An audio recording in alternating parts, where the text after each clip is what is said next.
welcome to this week where we're going to be covering what is rebuttal and engagement. So rebuttal and engagement, first of all, people think is a secondary part of the debate. So I can just click forward. Yeah, there we go. So the structure of this workshop is that we're going to be looking at what engagement is about, how you should come to understand it in the context of debate. And then we're going to go through about how you actually go about executing engagement and rebuttal particularly well. So we're going to talk about how you listen to rebuttal, how you prioritize what to rebut, how you structure it in your speech, and how you execute rebuttal. And also talk about a little bit about engagement in terms of principles. So first, how you should start to think about rebuttal in a debate. So the first mistake that loads of people typically make is that they think rebuttal is like this independent secondary thing to their case. So they think that it's something they just do at the beginnings of their speech so that they can run that constructive case. And they believe that constructive case is the thing that's going to actually win them debates or make them place high in debates. And so rebuttal is just this thing that you have to do because judges like you doing it. And you just have to do it because sometimes other people's arguments prevent you from running your actual constructive case. This is not actually how you should be thinking about rebuttal. Rebuttal is a contribution in and of itself. It's very possible for you to actually come like a solid second if you have excellent rebuttal and absolutely nothing else. So for example, if you're in CG and you had just had no extension, if you just focused all of your time coming up with the most brilliant rebuttal that takes up both op teams, you can place second in a debate from that alone. And so because of that, don't think of rebuttal as something that's just a secondary part of your case, that is just subservient to what your constructive is going to be. It can be potentially winning material. So secondly, what you should think about, you think of rebuttal as, is that it should always be tied to your case. If you keep thinking about rebuttal as independent of your case, a lot of times what you'll find is that your rebuttal can undermine what your constructive case is attempting to run. So a really good example is something that happened, I think, a couple of weeks ago when we were sparring, and then the motion, I believe, was about whether or not universities should prioritize diversity in hiring over actual qualifications. And so OG, of course, ran all the good arguments about, if you increase diversity in a faculty, this means they can do more great research into more niche topics. That means minority students maybe have more role models in academia. They can tackle things like workplace discrimination to a much higher degree, et cetera, et cetera.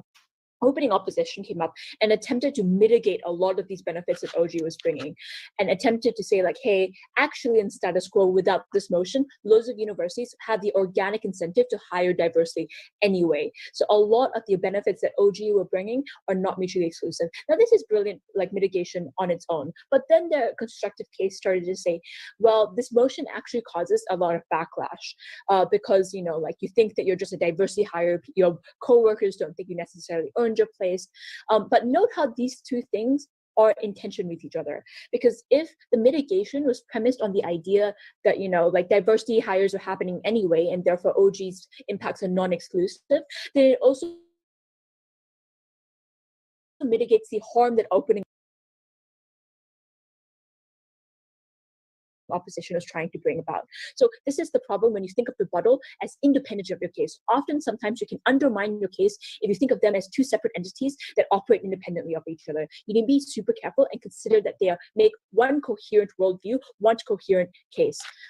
So all rebuttal must be tied to your case, and it all goes towards tipping the scales in the judge's head that goes towards you winning the debate. So this means either maybe it is mitigating others' rebuttals, maybe it's taking down other people's arguments, or maybe it's rebuilding your own case. So don't try to lower your own impacts. And third thing to note, rebuttal doesn't exist in a binary. So often people try to, I think, reach too high and try to say that either an argument is true or not true, but rather rebuttal a lot of times exists on a spectrum, right? Sometimes you can mitigate a lot of impacts or mitigate the extent to which it is true. And so note that you should never think of rebuttal as something that completely takes down a case or it doesn't at all. It always takes down a case to a varying level of degree, and you should always, in that case, prioritize the rebuttal that is the most destructive. So if you have a bunch of layers of rebuttal to an argument, for example, prioritize the ones that are the most destructive to a case, rather than seeing them all as equal because they all exist in this binary of successful versus unsuccessful. Rebuttals exist on spectrum. Choose rebuttal wisely, and in that case, also choose your mitigation wisely, because they can be also varying degrees of successful. So how do you actually rebut? So note that lots of people tend to be a little bit what we call uncharitable to what other people's arguments. So the way that you avoid doing this is that you approach all arguments that your opponent is making from a neutral state. So try to see their arguments as a judge would see them. Maybe they're not the best arguments, maybe they're not the most persuasive, maybe they're missing analytical links, but try to look at it as a judge would, right? And so because of that, when you approach it neutrally, you more correctly give them a generous response, which is to say, even if it's not a perfect argument, you're not just going to point out that it's an imperfect argument, therefore it falls. You need to engage with it and just try to rebut what is there anyway. And so let's see, let's go ahead. So practical concerns, how do you actually start rebutting? So the first step of any successful rebuttal is to listen to what has been said. I cannot identify this enough. Loads of people think they listen to other people's speeches. This is completely untrue for even high-tier debaters. Lots of debaters will choose to rebut the headlines of people's arguments rather than the analysis that's actually substantively given. This shows that they're not actually listening to what the speaker is saying, but rather just tuning in when it's convenient. So for example, if you're an opening opposition and your OG comes up and says, hey, maybe it's about the university doing diversity hires, you can say, OG says we think this will be great because minority students will have more role models. And then they spend the rest of their speech giving really concrete analysis about how this works, how minority students feel currently, how this is going to change, why this is going to be impactful for their futures, blah, blah, blah, blah, blah. Opening opposition may come up and just choose to rebut the headline of the case, which is diversity hires will act as role models, and they'll just rebut that and not actually rebut any of the specific analytical links that OG has given to prove that statement is true. And so when you're rebutting, always be generous in your listening. So try to rebut the specific analytical links that people are giving rather than just the headlines of people's cases. Furthermore, on that same base note, try to also actively listen. So this is, I think, something that is refined through experience, but I think that the problem with also lots of people's rebuttals is they're not correctly listening to the correct parts. So often they will listen. So an argument is like a chain of logical links that you go step by step, or maybe it's like a pyramid where the base premise is the thing that you need to rebut. I've seen people try to rebut examples that don't matter in a debate and think that takes out the argument, when really they just exemplified deeper analytical links that the opponent was trying to prove. So typically what you have is a premise to an argument, then a bunch of analytical links based on that premise, and then you have the impact. Maybe you have an example to illustrate what you're saying. So always when you're actively listening, try to understand what the argument is premised upon, and therefore what you have to rebut. And if you're not good at this, if you're not good at this and it's been identified to you by maybe a judge or by maybe your partner, try to do more of this practice or more of this drilling where you listen to people's arguments and you correctly identify the premise of the argument. Because if you just waste time rebutting the example or just the mitigating the impact and you don't really hit the crux of the argumentation, your rebuttal is always going to be quite inherently weak. So those two notes I want to place onto listening. So always listen to the premises of the argument. So actively listen, try to understand the structure of the argument and what it is premised upon. And number two, try to listen to the specific analytical links of what people say and not just rebut the headlines of what people's arguments are. On that same note, also listen to your partner. Maybe if you don't know how to rebut something, maybe they know how to rebut something. So if your partner is trying to pass you something, so telling you, please say this in your speech, try to figure out a way for them to effectively communicate that to you. So maybe if you're kind of a nervous person and you don't like people whispering in your ear while you're trying to listen to a speech someone is trying to give, tell them to write it down or something and pass it to you. Tell them to type it on a computer or message you over Facebook. Or maybe if you're comfortable with them whispering in your ear, try to listen to what they're saying. So always communicate with your partner, even when you're trying to actively listen to a speech that's going on. So that's all the things I have to say about listening. Now, prioritization. So how do you choose the things that you should rebut in a debate? So first thing I want to know in this, loads of people choose the most stupid thing that people say in a speech and choose to rebut that for like 3 minutes because it feels really good to rebut that stupid thing and show how stupid your opponent is. Sometimes that this is not the most strategic thing to do. Let's try to understand someone's arguments or someone's points in context to your own team strategy. So let's say someone, let's say we're having a debate about the university diversity quota thing. My opponent says something really stupid that's kind of irrelevant. So they say something like, the sky is purple, and then I'm just like, wait, that's so stupid. And then I spent 3 minutes rebutting that. So obviously this is not a strategic thing to do because it was always irrelevant to the debate, and it's completely irrelevant to my ability for my team to actually take the debate. So try to identify which points are actually relevant in the burdens of the debate and prevent you from placing higher in the debate. So these are arguments that actively obstruct your ability to run an argument. So these are arguments that contradict what your arguments try to say. So for example, if you're trying to persuade the judge that the sky is blue and the opponent says the sky is orange, that argument or that statement directly contradicts that of your argument. So you need to prioritize rebutting that before you can prioritize rebutting anything else. So try to understand contextually what arguments are the most important to rebut and don't just go for the low-hanging fruit. And so that, like I said, prioritize the material that explicitly or implicitly interacts with your case. So for example, characterizations of actors. So this is really, really typical in loads of debates where, someone will say if to give an example, it might be this house would promote a narrative of collective guilt after huge atrocities against humanities, for example, the Holocaust.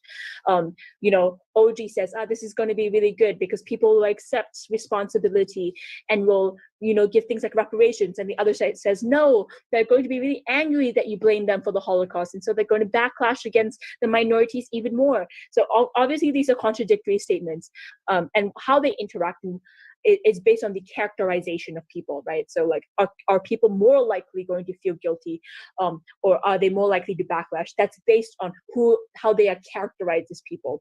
And so try to understand where the clash is being located, and then try to rebut that specific clash rather than just abstractly the argument, right? And so also prioritize teams that engage based on your strategy. So just pulling up an example that I had.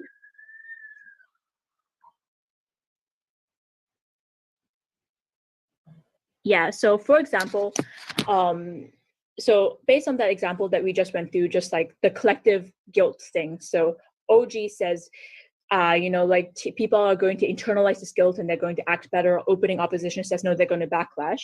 If you're in CG and what your extension is that we have the characterization that proves that this is likely, you don't need to rebut everything that opening opposition says, because you can just be like, hey, our extension just shows that this scenario is more likely, and opening opposition hasn't proved any constructive or structural analysis that proves their side is true. And so based on that, you can choose what arguments to actually rebut based on the content of your extension or the content of your constructive case. Another example may be a motion about war. So maybe this house would indoctrinate soldiers to not feel fear. One side's the top half could just be about whether or not wars increase, so whether or not the frequency of wars increase. And you in CG, your extension may be we're actually going to talk about how this impacts soldiers on the ground, maybe how much sympathy they get from the general public and how much support they'll get from the state after the war is over. So that's your extension. And so you can just try to do something called washing, which is to say, look, I don't want to rebut everything opening opposition has already said, because let's just face it, wars are not about whether or not soldiers can ever feel fear. That like wars are probably about whether or not your state has any resource scarcity, whether or not they like other states pose an existential threat. Those are probably the things that affect whether or not you go to war, not whether or not your soldiers feel fear or not. So because of that, that clash is irrelevant. So just by doing that, proving the irrelevancy of something, that's very good in terms of the strategy of your extension, because your extension is far more granular and specific to soldiers on the ground rather than this big impact of war that the top has talked about. So try to be quite intelligent about how and what you rebut based on the strategy of your constructive case. And so note that because of the constructive case, I've evolved my strategy about how to actually rebut. Okay, so thirdly, so preemptive rebuttal. So this is more so towards constructive speakers, but it's also quite useful to know for second speakers as well. So you can always preempt rebuttal. And so like if you're a prime minister and maybe the motions is something quite basic, this house would ban school uniforms, if you're an OG, you definitely can already predict the opening opposition is going to come up and say, but uniforms like prevent discrimination against students from poor backgrounds, or like prevents things like gender inequality, because like girls no longer really have to focus about seeming appealing to their cohorts or anything. So like you definitely know that this line of argumentation is going to come out, so therefore you can preempt this and just instantly take out that argument or make it much harder for the other side to run from the get-go. So the way that you don't do this is by explicitly saying opening opposition might run the argument that this prevents discrimination. This is far too blunt and it often doesn't work. So don't say, they might say this and this is my response to that. If you're a constructive speaker, try to do this a little bit more subtly. So for example, if you definitely know that opening opposition is going to run this discrimination argument, you as opening government may choose, as prime minister, may choose to run an argument based on why school uniforms actually increase discrimination. For example, it gives teachers the license to inappropriately sexualize the bodies of young girls by saying that the skirts are way too short, by pointing out how sexualized their bodies are and making them uncomfortable in a school environment. So it actually increases the amount of gender discrimination. It also gives people the license to discriminate against religious lines based on uniform. So for example, people who wear hijabs might feel discriminated against because they don't fit into uniform code. And so it might actually increase the amount of discrimination that people feel. And so just by running constructive analysis that is contradictory to what opening opposition is going to say, you already preempt a line of argumentation that your opponent is going to try to run and make it much harder for them to run it in the first place. So try to do it in a way that's more sneaky and a little bit more subtle than they might say X, and this is my response to X. So that's how you do preemptive rebuttal. So you run constructive analysis about why that rebuttal is unlikely. Good. Now, next onto external and integrated rebuttal. So depending on your extension, note that you could sometimes not have to do any rebuttal at all, or you can try to integrate that rebuttal. So note that a lot of debates are based on a few key clashes in debate. They try to answer a few key questions, just like we identified in the past, or just like we identified in past workshops. So try to understand whether or not a point clashes with your material and it makes just sense to integrate it. So for example, like if the key question in the argument is about do school uniforms increase or decrease discrimination, your entire constructive could just be like giving a bunch of structural reasons about why it increases discrimination. It's therefore it makes more sense for you to try to rebut or address people's points while you're doing your argument. So for example, you could try to give a bunch of structural reasons about why discrimination increases with uniforms. And while you're doing that constructive analysis, say like, my opening opposition tried to tell you this is why it's not true. Now going on with the rest of my case. And so it saves a lot more time rather than just having to repeat yourself continuously, because you're trying to address the same key points in both your rebuttal and your constructive. Cool. And note that, especially if you're an extension, I always recommend prioritizing getting the extension out there, because unlike the top half where you have both the PM and the DPM, or you have the LO and the DLO to get out the case, to like give a bunch of constructive analysis, in closing half, you only have the extension speech. If the whip tries to bring out an argument or give huge amounts of constructive analysis needed to make the argument run, it won't be credited at all. So if you're an extension speaker, always prioritize getting the full argument out there, and don't waste any time on rebuttal if you think it's going to make you have less time to get the extension. You might even choose to say like, hey, let me get the extension out there and then do rebuttal. So try to be quite try to always prioritize your constructive if you're in closing, basically. Let your whip handle most of the responses. Unless the responses actively obstruct your ability to run the extension, then just choose to take down those specific arguments, then go into your extension. Cool. And this is where I'll hand over to Lucy. Yeah, okay, cool.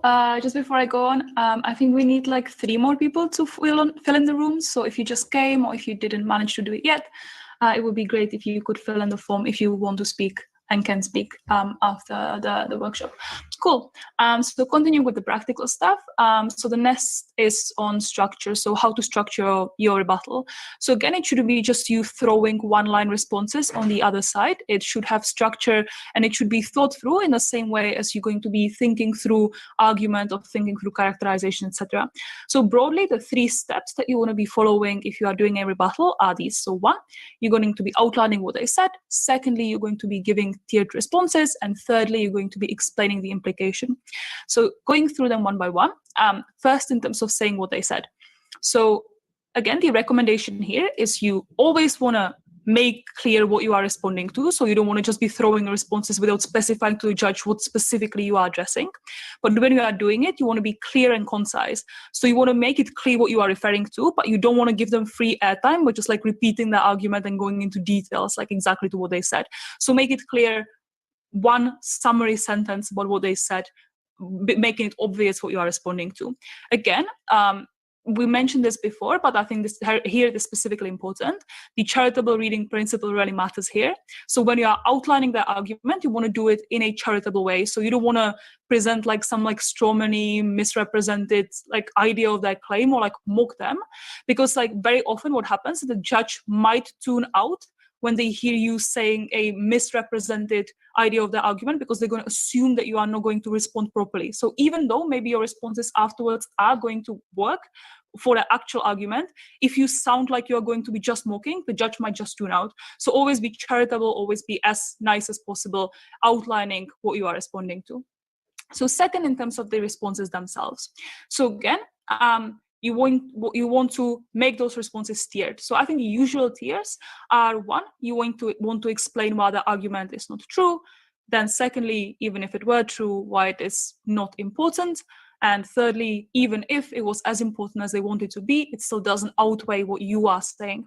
So you can spend different amounts of time on different of these 3 tiers. Sometimes, for example, there are arguments which just are quite true and you can't really argue with them, but you can very effectively outweigh them. So then you prioritize going for like the third part of the responses. But again, like those are the basic, I think you've definitely heard it before, ways you can deal with an argument. So the reason why this is good is because those are multiple responses that back each other up. So when the other side is responding back to you and trying to rebuild their arguments, they have more work to do because you attacked it from different angles. And again, you can kind of give multiple reasons within the rebuttal. So for example, you want to say 3 reasons why the argument is not true, and give 3 different ones. So again, making it harder and harder to deal with your rebuttal. So especially when you're responding to the crucial points, try to make your rebuttal as robust as possible in the same way as you would be delivering your constructive. And lastly, in terms of implication, and I think this is really important, even though it might not take that much time, like very often this is like 5 seconds of your speech, but it's very important. So once you finish a rebuttal, specifically if it's something really important, when you're dealing with a really important part of their speech, you're going to explain and make it very, very clear what your rebuttal achieved. So for example, you want to say the implication of the rebuttal I've just, can I have it back? Oh. No, thank you. So you want to say the implication of the rebuttal I've just done is that it mitigated mostly everything they said on this, and then like this is how it now weighs up or we want to point out this took down the assumption that the entire point was predicated upon, illustrate how it was predicated upon on it, and therefore it doesn't sound likely, it doesn't sound plausible anymore. So the reason why you should do it is because you don't want to leave it up to a judge to interpret. Sometimes you might have taken down an entire point, like taken down an entire assumption, but the judge might not see it as that and might just assume that you just mitigate it, and then it might cost you maybe a ranking in the debate. So you want to be very, very clear about what you are doing and making sure that the judge knows exactly what the point of your rebuttal was and what you achieved. Cool. Can I have next slide? Okay. So just in terms of the execution itself, so like the basic of how you, now when we know where to place it and how to structure it, how do you actually do it? So I think the illustration that you see here on the slide is probably familiar to you. So in terms of how we can generally very simplistically kind of figure out how strong an argument is if you imagine that one of these axes is likelihood and one of these axes is importance, then like the bigger the end rectangle is going to be, the stronger the argument is. So if you are rebutting, you are just imagining the opposite way. So what you are trying to do is to shrink the rectangle so it's as small as possible, or even better, make it disappear completely. So then you're kind of taking it completely down. So here is like a little toolbox of what different kinds of rebuttal there are and what you can try to address. Again, this is something that we can't like teach you for every single instance, but it's something that with experience you're gonna develop the intuitions, where is it helpful to address what. So just to walk through them, I think the first one in terms of counterframing, I think the last session, if you were here, we talked about this quite in depth, about how you can use characterizations and like the kind of preemptive it very often functions preemptive rebuttal, how to characterize in a way that you can make the other side's argument sound irrelevant or sound them less likely. So this is one way you can do rebuttal, and it kind of merges with the characterization we talked about last week. Second, I think you can focus and try to rebut unproven assumptions. I think very often this happens in debates that concern themselves with things like bodily autonomy or privacy, etc. So what very often happens there is that teams just kind of assume that certain thing matters and they don't spend any time proving it. So for example, they just assume that privacy is something that is good and we care about, and they spend the entire case proving that why it's going to increase privacy without ever explaining why that's something important. So this is where you can kind of sneakily go and just question whether privacy is something we care about, just question whether that is a right or something good. And very easily take down the entire case through rebutting those assumptions. I think thirdly, this is quite straightforward in terms of rebutting mechanisms. So just looking at the links they are making from getting from point A to point B to their conclusion and just figuring out whether they're logical or not. Again, I think this is straightforward in terms of how we before talked about structure of arguments. You just do the kind of opposite way. You can rebut impacts, so you can question whether their impacts are going to be as big as they're claiming, or you can question whether impacts actually are negative. Sometimes teams just make the assumption that they arrive to an impact and it's going to be a good thing without actually proving it. So for example, that was in spring, me and my partner were in a debate that was about regretting the rise of non-career politicians. And one of the teams on Gov did really, really good and detailed analysis that ended up with an impact that the rise of those politicians might kind of weaken established institutions, and it might lead to rise of anti-establishment politicians. So they really well analyzed why the impact is going to occur, but they never explained why that's something that's bad. So what we did in closing up, we just pointed out, we think that's not a bad thing. We think that's a good thing, especially if the majority of people is fed up with the establishment. It is unclear why we don't want to have more anti-establishment people who can deal with the system, given that the system is probably quite shit if so many people are voting against it. So again, then they obviously didn't do too well in the round because that whole case kind of fell just by the nature of the impacts no longer sounding as anything bad or anything beneficial. So that's one thing you can do. Always ask yourself, even if maybe it sounds intuitive for you, ask, is there a way I can make it flip? And lastly, I think Jacqueline already mentioned this, so just very quickly, you can also co-opt arguments. You can try to wash them, make it symmetrical. I think there was an explanation before, so just a reminder that's also one of the ways you can do rebuttal. So this is the broad toolbox that you can use, and it should be, I think, kind of exhaustive. in different ways how you can rebut. Can I have next slide? Cool. Very last thing that I just wanted to make this distinction clear for people. So I think there are two types broadly of rebuttal, aside of the more like technical things that we talked about before, now more of the nature of the rebuttal itself. So this is about contradictory versus alternative rebuttal.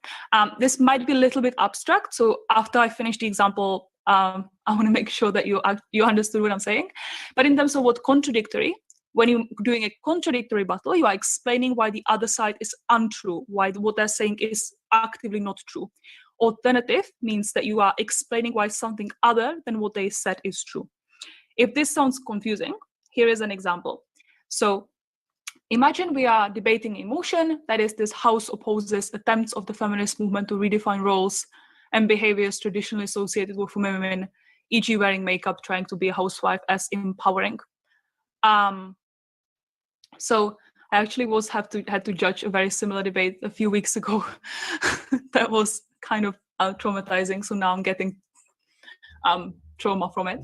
But I think it's a good motion. So imagine you are opening up and you want to run the argument that many women will be alienated from the feminist movement as a result of that trying to present these traditional things as empowering, which will then compromise your ability to campaign for other things, e.g. equal pay.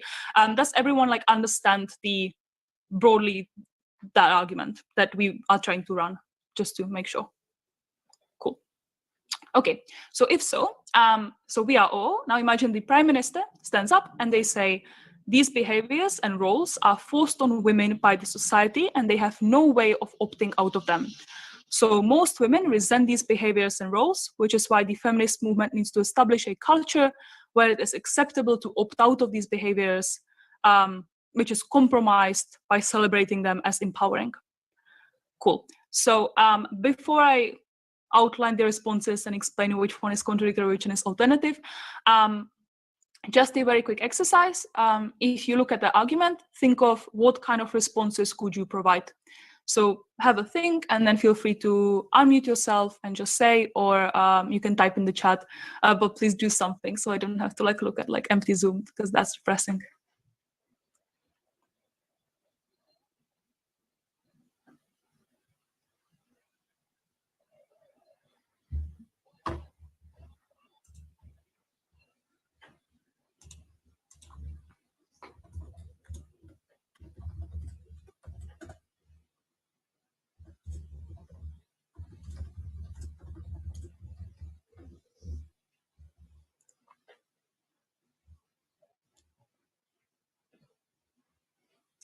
Okay. Anyone has any ideas?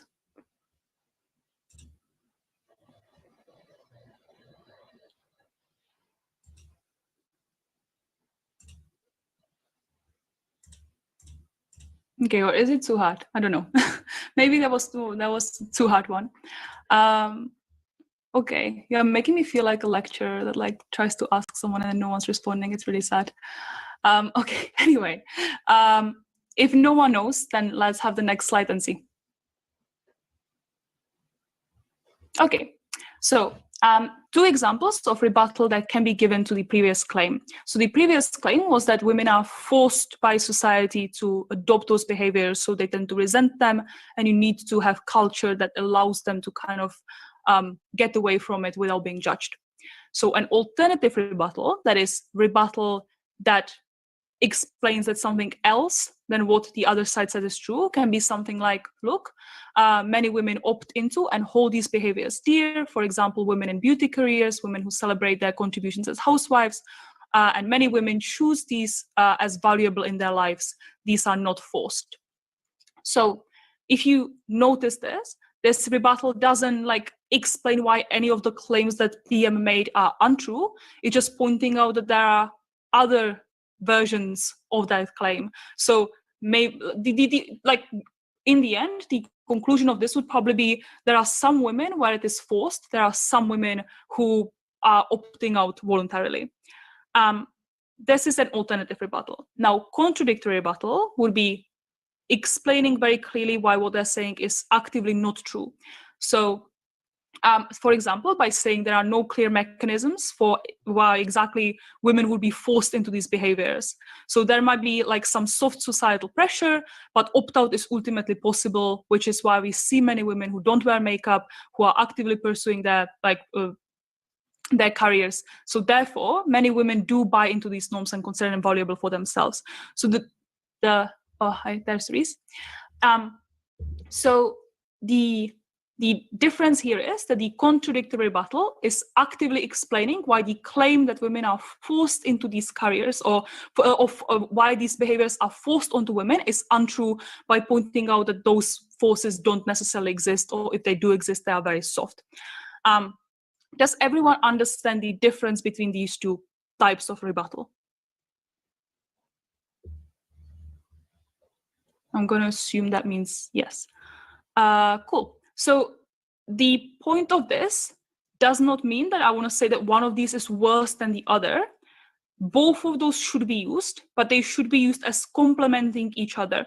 So the best idea you can do it is to forward the contradictory rebuttal first. So first explaining why what they said is actively not true. And then you are giving the alternative rebuttal. So you are saying why there is an alternative thing that is true.